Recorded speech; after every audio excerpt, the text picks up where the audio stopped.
Hey guys, and welcome to my studio. If you don't know me, I'm Susan Nethercote. If you are listening on the podcast today, of course you already know that because you've listened to 111 odd episodes of my podcast. But I am trying something a bit new today. So if the sound is a little bit different, it's because I'm trying out filming a vlog and also getting the audio out of that to put on as a podcast as well. So welcome to my beautiful Studio Insider podcast listeners, and welcome to the 450 odd people that are currently following me on YouTube. I wanted to check in today because I've been in the middle of my painting as a practice challenge, and I thought it would be really nice to go through step by step what I've been doing throughout the challenge as I go along. So I'm kind of partly doing this vlog as for my own benefit because I want to record what I discover in this challenge, because it's always so incredibly rich what I discover when I do this every February. And I thought it'd be fun to bring you guys along for the ride. So here we are, you're in my studio. This is my work table right here. I have it in front of a lovely window. And this is where I do painting as a practice challenge on this table. So I've got a few things laid out here, and I just thought I would run through it so that you can also get a vision of what I'm doing. So if you're not following me on YouTube yet, it's sort of something I've kind of haphazardly posted to and put like e-course trailers and things up on there for quite a few years actually, but I've never really done anything with my YouTube channel. But I thought it would be really fun to start maybe just checking in every now and again, doing a podcast episode where I've got vision, because I really want to talk about visual things, and it's in a way kind of crazy that I have an art podcast in that regard, because you can never really see what I'm talking about. Well, you can if you go over and look at the images on the post, but you know what I mean. So what I have here is all the things that I've done in the first week of the challenge. So it's day 8 today. So I've completed the 7 days of the challenge so far. And I've actually done heaps of things, and they're all really new things for me. And I started off on the first day with substrate play. And to be fair, I actually started substrate play way earlier than that first day because I had lots of ideas that I want to try out. I have another solo exhibition coming up in March 2024, which is quite a distance away, but I really want to work through the year and work through the seasons and kind of reflect on the seasons as I go. So I was really wanting to try out new substrates because I'm kind of visualizing how it's going to look in the space there. And I really loved in my last solo exhibition, I played around with painting landscape abstracts, which was a very new thing for me. And I did it on linen. So I really wanted to look at some alternative ways of putting the linen onto a substrate, because last time I just really painted on I prepared the linen and then painted on it flat on a table and stretched it over stretcher bars as I went. But I really wanted to play around with some ideas there to see what I could find. So I might just start there actually with what I have prepared up with the linen for the challenge. So I've tried a few different things. You can see here I have these framed canvases, and if you looked at my last YouTube video, which was exploring unusual substrates, which was the one that I posted on day 1 of the challenge, you would have seen that I was talking about these aluminium composite panels, which I got from a company called Southern Boy. They are in Mornington Peninsula here in Victoria, and they're an aluminium composite sheet, which are actually recommended by a lot of conservators and things as a really great substrate for board. So I purchased a couple of these pre-framed, you can see them here, they're pre-framed SV boards. They came as a flat gessoed panel, and what I did was try a couple of different ways of adhering the linen to the board so that I can actually just work on a board rather than flat on the table and then having to cut it out and then having to stretch it, and it was all a bit of a thing. So the first thing I tried was just simply gluing it down onto the panel and having enough distance around the edge, just hold it up there, so that there was like 2 centimeters that could fold over the edge. So I tried out that, and I'm really happy with how that's come out. It was a bit fiddly and a lot of work. So I'm not sure that that will be the way that I do it. But the thing for me was seeing how well it looked, how good it looked inside the frame and what the edge looked like. So as you can see from this one, it's actually looking pretty nice. I like how it continues around the edge, so there's sort of a seamless coming around the corners of the canvas. So I'm pretty happy with that. But I did try another method as well. I tried out simply gluing it down. So there's the composite panel. I simply glued it down onto the surface here, and then I just trimmed it straight. So, and then it was a little bit black on the edges, so I just mixed up a little bit of paint to that colour and painted it. And look, it looks okay in there too. It was a lot less fiddly than doing all the folding and messing around with it. So I was pretty happy actually with how it came up, particularly when I painted the edges. They look super clean and lovely. So I may just do that because it's a much more just a much simpler process of putting it on. I also did, as you do, a deep YouTube dive on the topic of how to do this. And one of the people who seemed to be quite the art nerd and had really done his research about how to prepare these panels, he actually did it this way. So I thought, oh, I'll give it a go. And I wasn't convinced I'd like it, but I do. I think it's come up really nicely. So that was one of the substrate plays that I haven't yet painted on, but that will come later. So that was fun. I also played around with this linen, which onto one of these round lids that I also talked about in the last substrates video, and glued that on. And again, I haven't painted it yet. I've just taped up the edges, but I just think that is super cute. And I'm very excited actually about the round substrate and playing with that. So definitely looking forward to playing around with those, particularly with the abstract landscape style that I paint in, which I think will look gorgeous on these.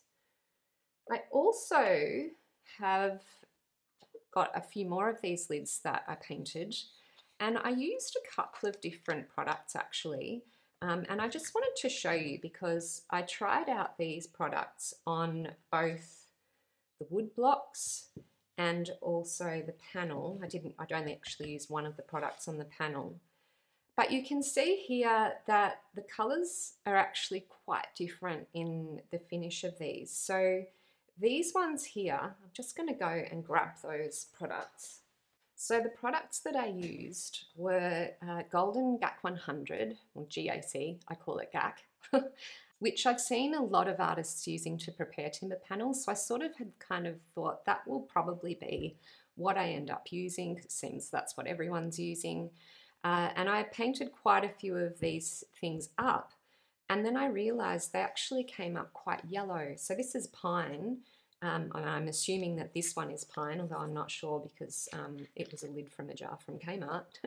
But I didn't really like the yellowness of how that came up, and I was working on other panels that I'd prepared with that too, and these are pine as well. And look, I don't know that I'd actually use pine necessarily as a substrate. I'd probably, for an exhibition, I'd probably lean toward using timber panels, but I had these that came out. My dad had all this old timber in his shed, and I was there over summer, so we got to cutting some of it out. Well, I say we, really, he did it all. I'm really bad with a power saw.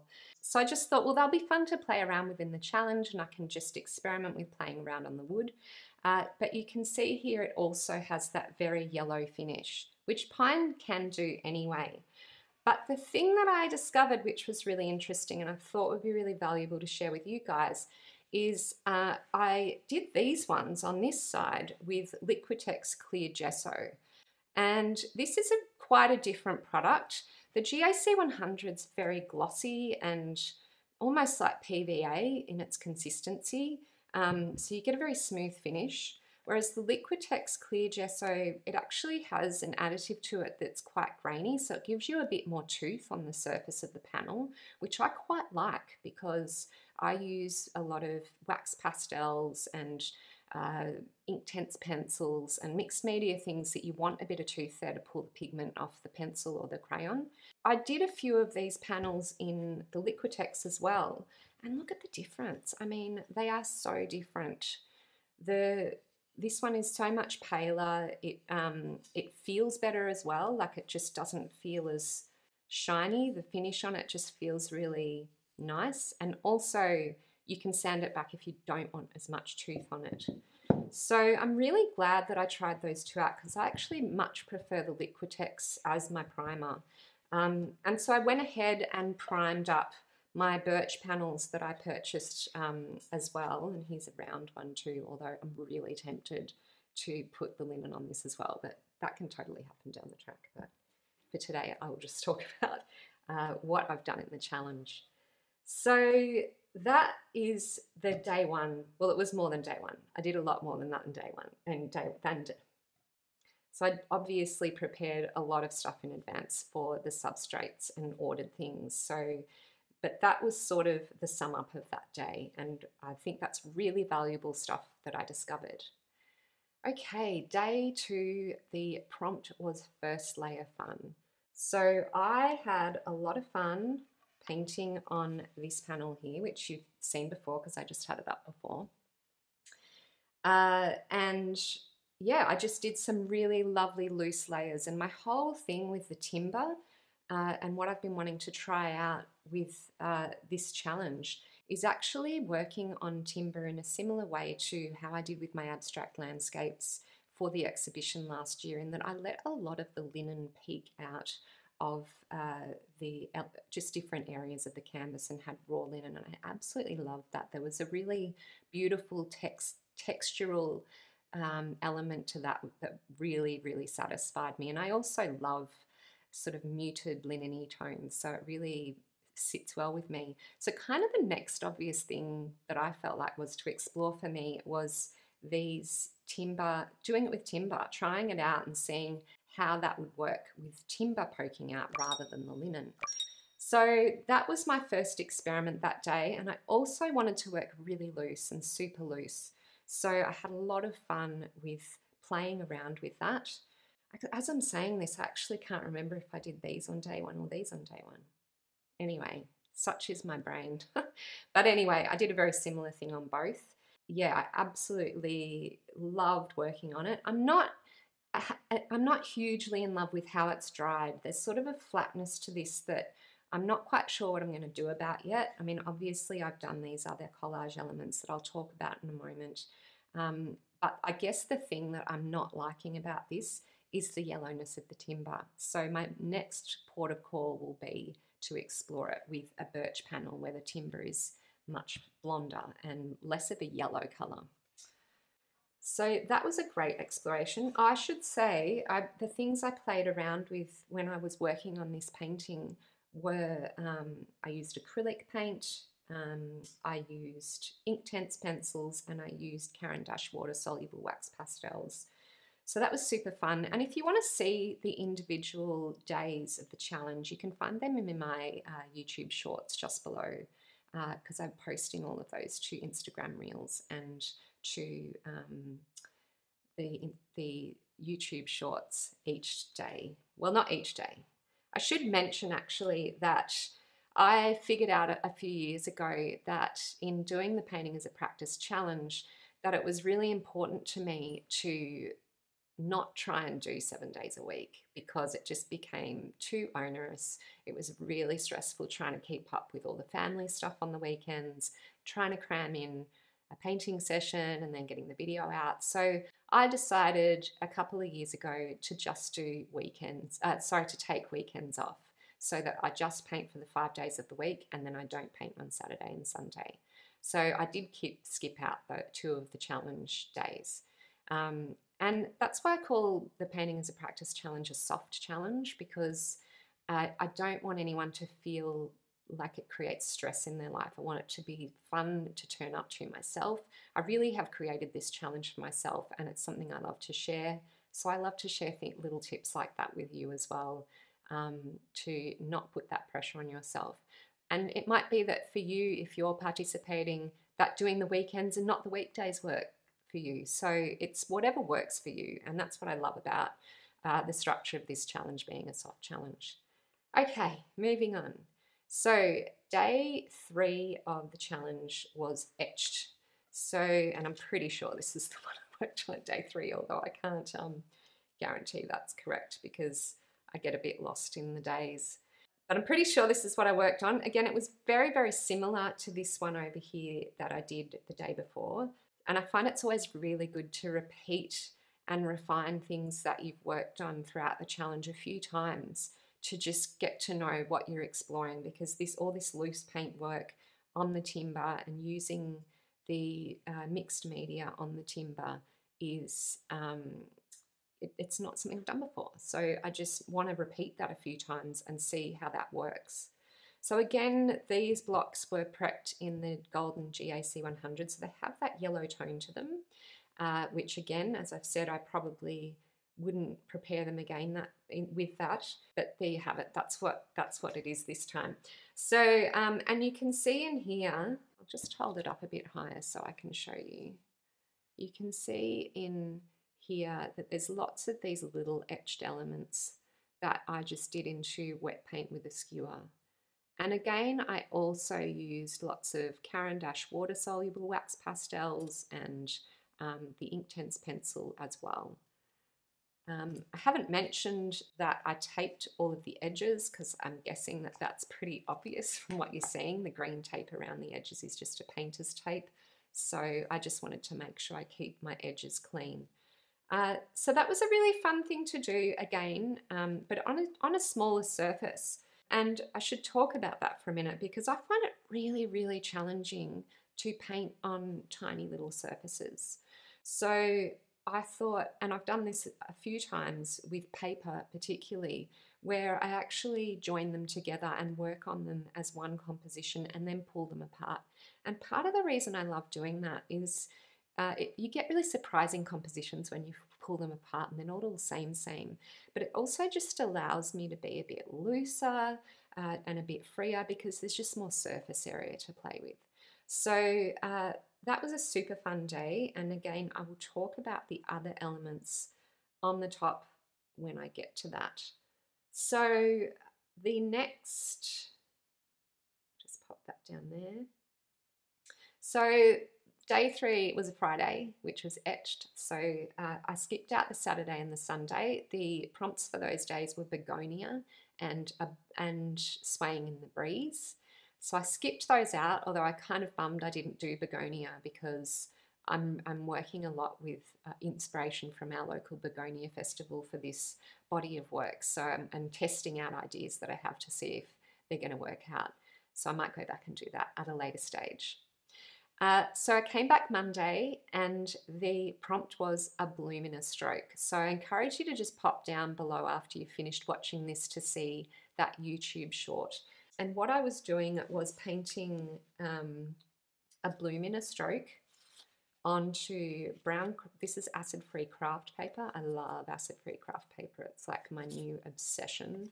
I make collage papers with it that I've been using in my abstract landscapes, and so I wanted to explore ideas of working with the collage with blooms. And so I took that challenge and I created all of these little smooshy splodges with one drag of, I used catalyst wedges.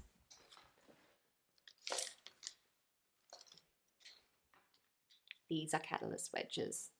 They're very cool. They have a textured end, just in case you didn't know what they were. So I used the catalyst wedges and just simply dragged them around in a circular motion so that I got a single sort of begonia shaped flower, because that was the photo reference I was working with. And you can see they're just gorgeous. Like the effect of the textures in them are divine. So that was a super fun prompt and I really enjoyed that. And look, I'm not 100% sure that I'm in love with this whole concept of the begonias. I have this weird, so I'm going to confess something to you, which is kind of probably going to surprise given that I'm a floral painter.